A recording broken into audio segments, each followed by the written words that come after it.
Sir ನಮಸ್ಕಾರ. Sir ಎಲ್ರಿಗೂ ನಮಸ್ತೆ. ಇದೊಂದು ಡಾಂಬರ್ ರಸ್ತೆ. ಈ ಒಂದು ಡಾಂಬರ್ ರಸ್ತೆ ಒಂದು ಹೈವೇಯಿಂದ ಈ ಭಾಗದ ಒಂದು ಹಳ್ಳಿಗಳಿಗೆ ಹೋಗ್ತಕ್ಕಂಥ ಒಂದು ರಸ್ತೆ. ಜೊತೆಗೆ ಹೀಗೆ ಒಂದು 10 ಕಿಲೋಮೀಟ್ರ್ ಹೋದರೆ ಇನ್ನೊಂದು ಕಡೆ ಹೈವೇಗೂ ಕೂಡ ನಾವು ಹೋಗ್ಬೋದು. ಅದನ್ನೆಲ್ಲ ಹೇಳ್ತಾ ಹೋದರೆ ಉದ್ದ ಆಗುತ್ತೆ.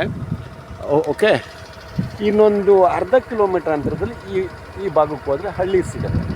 ಸೊ ಈಗ ಅಲ್ಲಿ ನಾನು ಹೇಳ್ತಾ ಇದ್ದೀನಿ ಈ ಲೊಕೇಶನ್ನಿಂದ ಚಾಮರಾಜನಗರ 9 ಕಿಲೋಮೀಟ್ರ್ ಆಗುತ್ತೆ. ಸೊ ಹೈವೇಯಿಂದ ನಿಮಗೆ ಒಂದು 2-2.5 ಕಿಲೋಮೀಟ್ರ್ ಅಷ್ಟೇ ಆಗುತ್ತೆ ನೋಡಿ. ಅದು ಇಂಡಸ್ಟ್ರಿಯಲ್ ಏರಿಯಾ,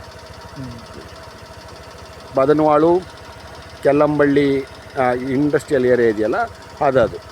ಸೊ ಚಾಮರಾಜನಗರದಿಂದ ನಂಜನಗೂಡಿಗೆ ಹೋಗ್ತಕ್ಕಂಥ ಒಂದು NH ಏನಿದೆಯಲ್ಲ, ಹೈವೇ ಇದೆಯಲ್ಲ, ಸೊ ಆ ಹೈವೇಯಿಂದ ಈ ಲ್ಯಾಂಡ್ಗೆ ಒಂದು 2.5 ಕಿಲೋಮೀಟ್ರಷ್ಟು ಅಂತರ ಆಗುತ್ತೆ. ಸೊ ಇಲ್ಲಿ ಒಂದು ಸಣ್ಣ ಸಮಸ್ಯೆ ಇದೆ, ಅದನ್ನು ಕೂಡ ನಾನು ನಿಮ್ಗೆ ಹೇಳ್ಬಿಡ್ತೀನಿ.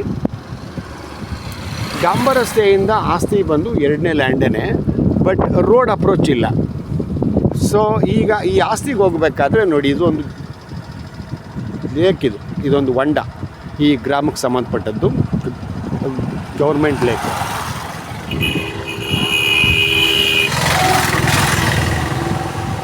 ಹೀಗೆ ಹೋದರೆ ಇನ್ನೊಂದು ಅರ್ಧ ಕಿಲೋಮೀಟ್ರು ಅಂತರದಲ್ಲಿ ಇನ್ನೊಂದು ಹಳ್ಳಿ ಸಿಗುತ್ತೆ. ಅರ್ಧ ಕಿಲೋಮೀಟ್ರ್ 1 ಕಿಲೋಮೀಟ್ರ್ ಅಂತರದಲ್ಲಿ ನೋಡಿ ಇಲ್ಲೊಂದು ಹಳ್ಳಿ ಸಿಗುತ್ತೆ. ಅಲ್ಲಿ ಒಬ್ಬರು ಮನೆ ಮಾಡಿಕೊಂಡು ಇಲ್ಲೇ ಇದ್ದಾರೆ. ಅಕ್ಕಪಕ್ಕ ಎಲ್ಲ ಹೋಮ್ಸೆಟ್ಗಳಿವೆ.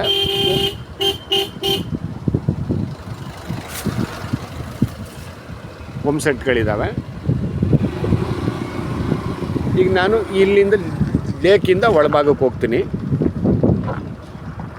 ಅಲ್ಲಿ ಈ ಲೇಕ್ಗೆ ಹೊಂದ್ಕೊಂಡಂಗೆ ಇದೆ ಆಸ್ತಿ. ಸೊ ಈ ಆಸ್ತಿ ಮಾಲೀಕರು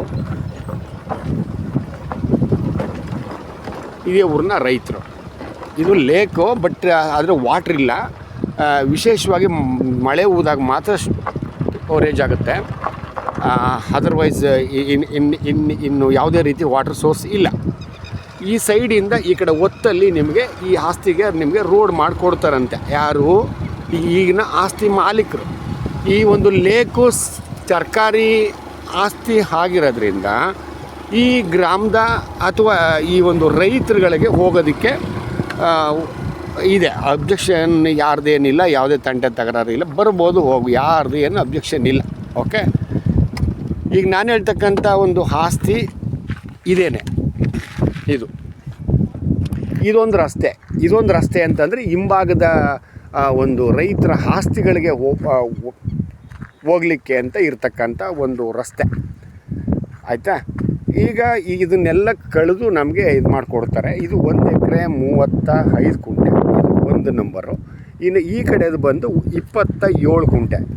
2 ಆಸ್ತಿ ಒಬ್ಬರದೇನೆ, ಇದೇ ಊರಿನವರು, ರೈತರು, ಸಂಪೂರ್ಣ red soil. Okay, industrial area ನೋಡಿ, ಅದೇ ಇಂಡಸ್ಟ್ರಿಯಲ್ ಏರಿಯಾ ಅಡ್ಲಾಗಿ ಬಂದರೆ 1-1.5 ಕಿಲೋಮೀಟ್ರ್ ಅಷ್ಟು ಅಂತರ ಆಗುತ್ತೆ. ಹೈವೇಯಿಂದ ಬಂದರೆ ನಾನು ಹೇಳೋದು 2.5 ಕಿಲೋಮೀಟ್ರ್ ಅಷ್ಟು ಅಂತರ ಆಗುತ್ತೆ. ಅಂದರೆ ಆ ಒಂದು ಇಂಡಸ್ಟ್ರಿಯಲ್ ಏರಿಯಾ ಹೈವೇಯಿಂದ ಆ ಕಡೆಗಿದೆ, ನಾನು ಹೈವೇಯಿಂದ ಈ ಕಡೆಗಿದ್ದೀನಿ. ಓಕೆ, ನಾನು ಆಗಲೇ ಹೇಳ್ದಂಗೆ ಚಾಮರಾಜನಗರಕ್ಕೆ ಒಂದು 9 ಕಿಲೋಮೀಟ್ರ್ ಆಗುತ್ತೆ. ಚಾಮರಾಜನಗರ ತಾಲೂಕು, ಚಾಮರಾಜನಗರ ಹೋಬಳಿ, ಚಾಮರಾಜನಗರ ಡಿಸ್ಟಿಕ್ಕು, ಚಾಮರಾಜನಗರ ರಿಜಿಸ್ಟ್ರೇಷನ್. ಈಗ ನೋಡಿ, ಇದೇ ಲೇಕು.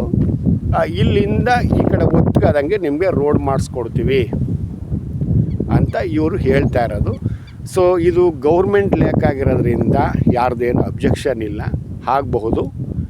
ಬಟ್ ಏನಂತಂತಂದರೆ ಅವ್ರು ಯಾವ ಥರ ರಸ್ತೆ ಮಾಡಿಕೊಡ್ತಾರೆ ಅನ್ನೋದು ಇಂಪಾರ್ಟೆಂಟ್. ರಸ್ತೆಯಿಂದೇನು ನಮಗೇನು ಸಿಮೆಂಟ್ ರೋಡ್ ಮಾಡಿಕೊಡಲ್ಲ ಅವರು, ಇರೋದ್ರಲ್ಲಿ ಆಲ್ಟ್ರೇಟ್ ಮಾಡಿ ಸ್ವಲ್ಪ ರೋಡ್ ಥರ ಮಾಡಿಕೊಡ್ತಾರೆ. ಅದು ಓಕೆ. ಅಂದರೆ ಏನು ತೊಂದರೆ, ಯಾಕಂದರೆ ಗೌರ್ಮೆಂಟ್ ಲೇಕ್ ಇರೋದ್ರಿಂದ ನೋ ಅಬ್ಜೆಕ್ಷನ್. ಅದೇ ಇನ್ನೊಬ್ಬರು ಆಸ್ತಿ ಆಗಿದ್ದಿದ್ರೆ ಸ್ವಲ್ಪ ಪ್ರಾಬ್ಲಮ್ ಆಗ್ತಿತ್ತು. ಬಸ್ ಮಾಡಿಕೊಂಡು ಅದನ್ನು ಹೇಗೆ ಮಾಡಬೇಕು ಅಂತ ನೋಡ್ಕೊಂಡು ಮಾಡಿಕೊಂಡ್ರೆ ಆಯಿತು. ಸೊ ಇದು ಚಾಮರಾಜನಗರಕ್ಕೆ 9 ಕಿಲೋಮೀಟ್ರ್ ಆಗಿರೋದ್ರಿಂದ ಈ ಭಾಗದಲ್ಲಿ ಅಂತರ್ಜಲ ಫಸ್ಟ್ ಕ್ಲಾಸ್ ಆಗಿದೆ. ಯಾಕೆಂತಂದರೆ ಏನು ಇಲ್ಲಿ ಅಕ್ಕಪಕ್ಕ ಕ್ರಾಪ್ ಮಾಡ್ತಾ ಇದ್ದಾರಲ್ಲ ಎಲ್ಲ ಕೋಕೋನಟ್ಸು ಮತ್ತು ಬಾಳೆ ಮತ್ತು ಅರಿಶಿನ, ಅದಾದಮೇಲೆ ಅಡಿಕೆ ಈ ಥರದ ಕ್ರಾಪ್ಗಳನ್ನ ಹಾಕಂತಾರೆ. ಈ ನೋಡಿ ಈ ಆಸ್ತಿಗೆ ಹೊಂದ್ಕೊಂಡಂಗೆ EC ಇದೆ, ಇಲ್ಲಿಂದ ಪಕ್ಕದ ಆಸ್ತಿಯವ್ರಿಗೆ ಹೋಗಿದೆ. ಸೊ ಎಲೆಕ್ಟ್ರಿಕ್ ಸರ್ವಿಸು ಕೂಡ ಇದೆ, ತೊಂದರೆ ಏನಿಲ್ಲ. ಸೊ ಇದು ಎಕರೆ ಬಂದು 36 ಲಕ್ಷ ಫೈನಲ್ ರೈಟ್. 40 ಹೇಳ್ತಾರೆ, 36 ಲಕ್ಷಕ್ಕಾಗುತ್ತೆ. ಓಕೆ, ಆದರೆ ದಯಮಾಡಿ ನನ್ನ ಫೋನ್ ನಂಬರ್ಗಳು ಡಿಸ್ಕ್ರಿಪ್ಷನ್ ಬಾಕ್ಸಲ್ಲಿ ಹಾಕಿರ್ತೀನಿ. ಅಗತ್ಯವಿದ್ದಂತೆಯವರು ದಯವಿಟ್ಟು ನನಗೆ ಕಾಲ್ ಮಾಡಿ. ಆದರೆ ಅಷ್ಟಕ್ಕಾಗುತ್ತಾ ಇಷ್ಟಕ್ಕಾಗುತ್ತಾ ಅಂತ ಕೇಳಬೇಡಿ. ನಾನು ಹೇಳ್ತಾ ಇರೋದೇ ಫೈನಲ್ ರೇಟು. ಜೊತೆಗೆ ನಿಮಗೆ ಓನರ್ ಟು ಓನರು ಫಿಟ್ಟಿಂಗ್ ಇರ್ತದೆ. ನನ್ನ ಮೇಲೆ ನಂಬಿಕೆ ಇರ್ತಕ್ಕಂಥವ್ರು, ವಿಶ್ವಾಸ ಇರ್ತಕ್ಕಂಥವ್ರು ಇದ್ರ ಬಗ್ಗೆ ಒಂಚೂರು ಮಾಹಿತಿ ತಗೋಬೋದು.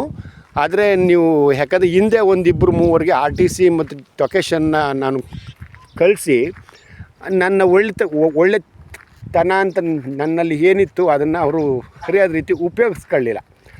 ಸೊ ಆ ದೃಷ್ಟಿಯಿಂದ ನಾನು ಆಲ್ಮೋಸ್ಟ್ ಈಗ ಯಾರಿಗೂ ಲೊಕೇಶನು RTC ಶೇರ್ ಮಾಡಲ್ಲ. ನಿಮ್ಗೆ ಇಷ್ಟ ಇದ್ದರೆ, ನನ್ನ ಮೇಲೆ ನಂಬಿಕೆ ಇದ್ದರೆ ಬಂದು ಸ್ಪಾಟ್ ನೋಡಿ, ಆಗುತ್ತೆ ಅಂದರೆ ಮಾಡೋಣ, ಇಲ್ಲ ಅಂದರೆ ಒತ್ತಾಯ ಅಂತೂ ಬೇಡ, ಆಯ್ತಲ್ಲ. ಯಾಕಂದರೆ ನಾನು ಆಲ್ಮೋಸ್ಟ್ ಹೇಳ್ತಕ್ಕಂಥ ಆಸ್ತಿಗಳು 99% ಡಾಕ್ಯುಮೆಂಟ್ ಕ್ಲಿಯರ್ ಆಗಿರ್ತಕ್ಕಂಥ ಆಸ್ತಿಗಳೇ. ನಾನು ಯಾವುದೋ SC ST ಆಸ್ತಿಗಳನ್ನ ನಿಮ್ಗೆ ಹೇಳ್ಬಿಟ್ಟು ಇದು ಬ್ರಾಹ್ಮಣರದು, ಇದು ಲಿಂಗಾಯತರದು ಅಂತ ಹೇಳೋಂಥವನಲ್ಲ ನಾನು. ಸೊ ಹಾಗಾಗಿ ನನ್ನ ಮೇಲೆ ನಂಬಿಕೆ ಇದ್ದರೆ, ನೀವು ಅಗತ್ಯವಿದ್ದು ನನ್ನ ಮೇಲೆ ನಂಬಿಕೆ ಅನ್ನೋದು ಒಂದು ಕಡೆ, ಇದು ವ್ಯಾಪಾರ. ಬಟ್ ಆದರೂ ನನ್ನ ವ್ಯಾಪಾರದಲ್ಲಿ ನಾನು 100% ಪ್ರಾಮಾಣಿಕವಾಗಿ ನಾನು ನಿಮಗೆ ವರ್ಕ್ ಮಾಡಿಕೊಡ್ತೀನಿ. ಅದರಲ್ಲಿ 2 ಮಾತಿಲ್ಲ, ಆಯಿತಾ. ಸೊ ಹಾಗಾಗಿ ಅಂದರೆ ಈಗ ನಾನು ಹೇಳಿದಂಥ ಮಾತಲ್ಲಿ ಏನಾದರೂ ನೀವು ಜಾಸ್ತಿ ಮಾತಾಡಿದ್ರಿ ಅಂತೇನಾದರೂ ಅಂದ್ಕೊಂಡ್ರೆ ಅನ್ಯತಾ ಭಾವಿಸ್ಬೇಡಿ. ಯಾಕಂದರೆ ನನಗಾದಂಥ ನೋವನ್ನು ನಿಮ್ಗೆ ಹೇಳ್ಕೊಂಡೆ ವಿನಃ ಇನ್ನು ಬೇರೆ ಯಾವ ಉದ್ದೇಶವೂ ಇಲ್ಲ. Okay sir, thank you so much.